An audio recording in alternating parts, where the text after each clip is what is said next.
मुझेड़ो घुरियो यार मूंखे मिली वियो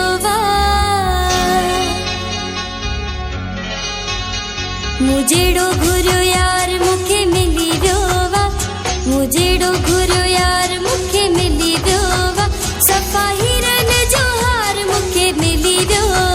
अस्सलाम वालेकुम नाज़रीन, HRJD न्यूज़ में आया वज़ीर असां सां गॾु मौजूदु आहे सिंध जी उभरंदड़ फनकारा फ़ाइज़ा अली। अचो त साण ॻाल्हि ॿोल था कयूं। अस्सलाम वालेकुम। वालेकुम सलाम। अॼु तव्हां सकरणी में शो करणु आयो, अॻु में तव्हां घणा शो कया?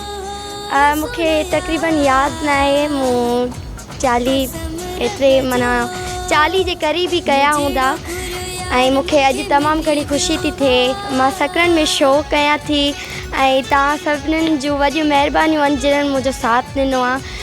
अदा दिलीप ॾेवड़े जूं वॾियूं महिरबानियूं आहिनि ऐं शफ़ी मोहम्मद खोखर साहब उन्हनि जूं बि महिरबानियूं। नूर हसन उनर साहब तव्हां शो कयो पिया सकरणी में, उन में भाउ नूर हसन जी शाइरी पाए?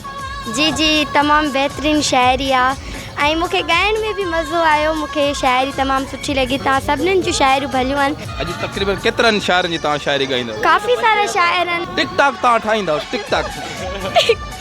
हा, टिकटॉक खे कीअं था ॾिसो? जी, टिकटॉक खे तव्हां कीअं था ॾिसो?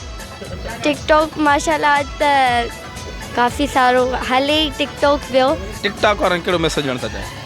टिकटॉक वारनि खे बसि हू पंहिंजी मस्ती में ख़ुशि आहिनि, टिकटॉक ठाहींदा रहनि ऐं असां अच्छा,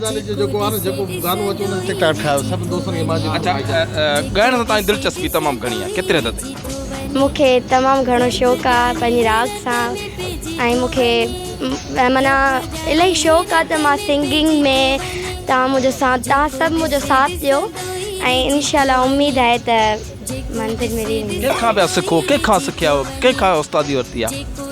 उस्ताद पीर बख्श ऐं अब्दुल सत्तार ख़ान फ़कीर, उहे मूंखे सेखारींदा आहिनि। तव्हांजे ख़ानदान मां कॾहिं कंहिं ॻायो अॻु में को तव्हांजो वालिद साहिबु या को?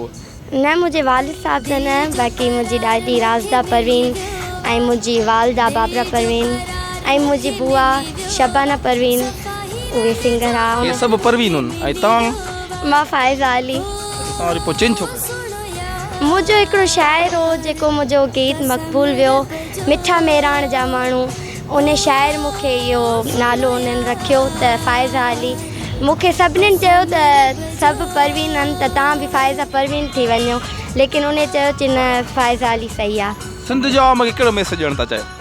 सिंध जी आवाम खे इहो ई चवंदसि त पंहिंजे फ़न सां प्यारु रखनि ऐं पंहिंजी महिनत करनि।